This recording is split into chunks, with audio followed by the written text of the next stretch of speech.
Good morning to all my friends and family, and welcome to Jim's 5 a.m. Club. And I'm down here at Circular Quay, and I just thought I'd show you some of these beautiful sculptures that they have down here. Just absolutely glorious. And let's go on a walk and talk and have a bit of a chat about a topic which I've got near and dear to my heart. How beautiful is all this?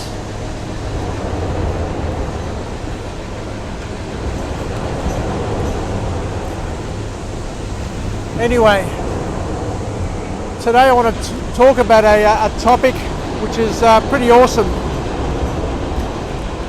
and something that I discovered a number of years ago when I was at school doing art in probably year 10 it was. And it was a work of art that has captured my imagination from back in the days when I was 15 years of age.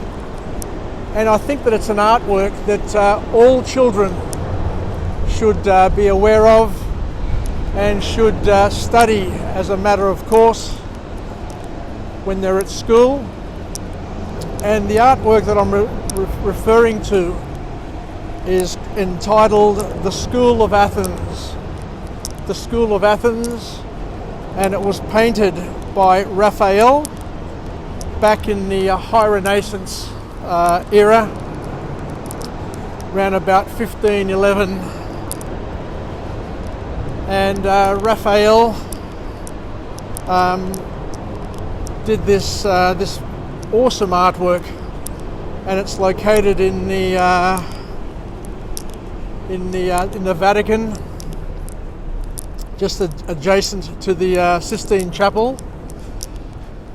And it was at the time when Michelangelo also did his artwork in the Sistine Chapel.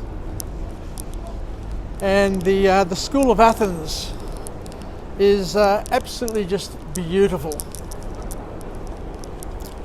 It's a wall fresco that basically depicts all of the heads, all of the leaders, all of the fathers of free thought, of the sciences from back in the ancient times. And I think there are about 30 or so people depicted there, one of which is a woman, a female, and the rest are all male figures. Let me just try and describe it to you. So it's a beautiful, it's a magnificent piece of artwork. And as I said, there's a number of philosophers, scientists, mathematicians, all of whom have been identified and recognised as fathers of their field, leaders, people who were original thinkers, free thinkers, and people who documented and progressed their area or their subject of expertise. And as I said, there's about 30 of them in this artwork, and they're all interacting with each other. And it's basically an artwork which highlights and celebrates the knowledge and education which was brought into the world, and acknowledges these people, these ancient minds, as being people who, through their contribution, have assisted to change the world in which we live in, and also to enable other people to stand on their shoulders, and further their works. The work was commissioned by Pope Julius II, and what I plan to do is to go through each of these figures, each of these personalities, and detail them in different 5 a.m. talks. But today what I want to do is focus on the two central figures. You've got both Plato and Aristotle, the two philosophers from ancient times. Many say that Plato is the father of philosophy, but let's just examine the artwork and just talk a little bit about the symbolism of the artwork and how they're positioned. So for those who are not aware, Plato was a student of Socrates and Aristotle was a student of Plato. So in the artwork you'll see Plato, who looks older, of course, so he's an older sort of figure, and you've got Aristotle, a younger looking man. Plato is barefooted, whereas Aristotle is wearing sandals and a golden sort of embroidered tunic. And you can tell who is who, not only because of their age or because of their physical features, but also both of them are holding a book in their hands which has a title on it. And Plato is holding a book entitled Timaeus, and Aristotle has a book entitled The Ethics. And both of these great philosophers had various philosophical views. A lot of people think that Greek philosophy was one sort of school of philosophy, but I assure you, we Greeks never agree on everything or anything, and we had many splinter groups and different philosophical schools and threads of thought. And Plato, you'll see in the painting, is pointing up to the sky. So he's holding his book and he's pointing up to the sky. And the reason why he's pointing up to the sky is that he comes from a school of philosophy which deals with the ethereal, which is the theory, the unseen, the other realm. And his philosophy suggests that there is more to life, there is more to the truth than meets the eyes. And he is dressed, and even the clothes that he's wearing, the colours that he's wearing, are very symbolic. He's wearing a red and purple tunic, and the red symbolises the air, and the purple symbolises the air, and the red symbolises fire. And these two elements are elements which have no weight, so they can't, they're not restricted or impacted by earthly matters or by gravity, one could say.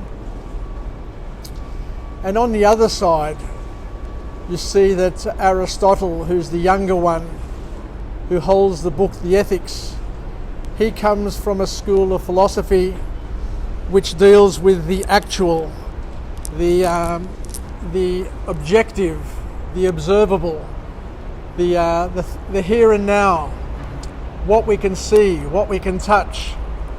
And whereas Plato has his hand and his fingers pointing up to the sky, to the ethereal, Aristotle has his palm facing down, talking about we'll live the here and now, and whatever we see, whatever we touch is real, and everything else is neither here nor there. And the colours that he wears are also symbolic. He wears a brown and blue tunic, the blue symbolising water and the brown symbolising earth. And both of these elements are subject to gravity, to touch, to feel. So you can see that by showing these various symbols, one can get a better taste and a better feel for where they're coming from. What more can I say? The painting is split into two sort of sections. You've got the two philosophers in the middle, the one which deals with the ethereal, with the other world, with the metaphysical, which is Plato, and you've got Aristotle, which is the person who is the more practical, who talks in measures, measurements, and the touch and feel and the reality of life. So on Plato's side, all the philosophers, all the greats, all the leaders, the thought leaders on his side of the room are the ones who delve in the ethereal and are the idealists in terms of their theoretical and their philosophical and scientific practices.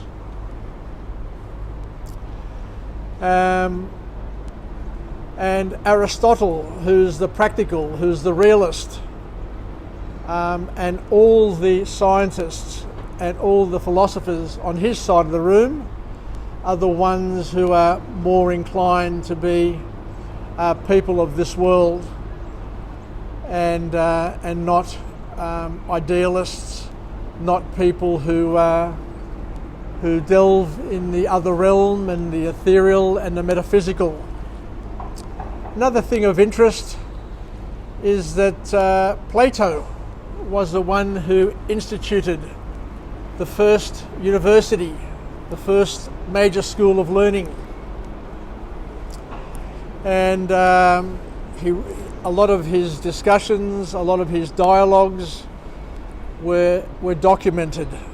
Whereas Socrates, on the other hand, who was his teacher, none of his material has survived, and we only know of Socrates through Plato and through his writings and his dialogues. Anyway, thank you very much for joining me today on this special Jim's 5am Club. As I said, I will take you on a journey and discuss the School of Athens. And if you get a chance to have a look at it, it's something which is absolutely beautiful. I love it. You can almost hear, you can almost feel what they're talking about, what they're representing, what they're symbolizing. It is a powerful reminder of our past, and it is a reminder that the past has led us to our future, and it's through these great thinkers, these great leaders, these scientists, these people who have documented their lives, documented their thoughts, and expressed their inner being. These people are the ones who have brought us to where we are today, to this civilized world, a world of democracy, a world of free thought, a world of free speech. And it's through their efforts and their enlightenment that we benefit today, and our children benefit as well. Anyway, let's finish off with a positive affirmation. I'm alive, I am well, and I feel great. To my friends and family, stay connected, stay relevant, and most importantly, if you can, take some time to look at the artwork of Rafael entitled The School of Athens, and just look at the people Look at the expression on their faces. Look how they're interacting. And as I said, what we'll do is we'll go through each and every one of them as best we can and just identify and discuss and share what they brought into the world so that we are knowledgeable and respectful of their contributions.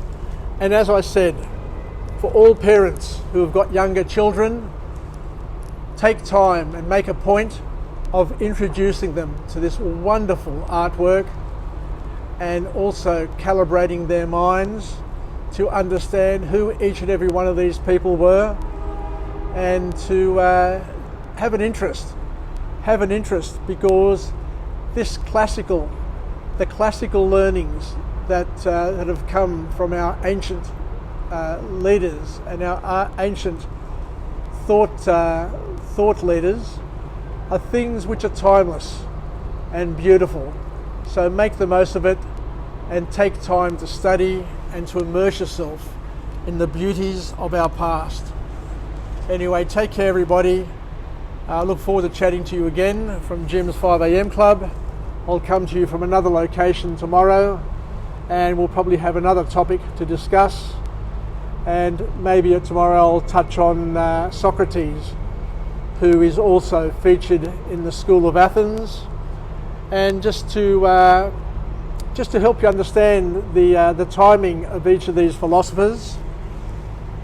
Socrates came before Plato, who came before Aristotle. So the way I remember the order is I just remember the word sap, S-P-A,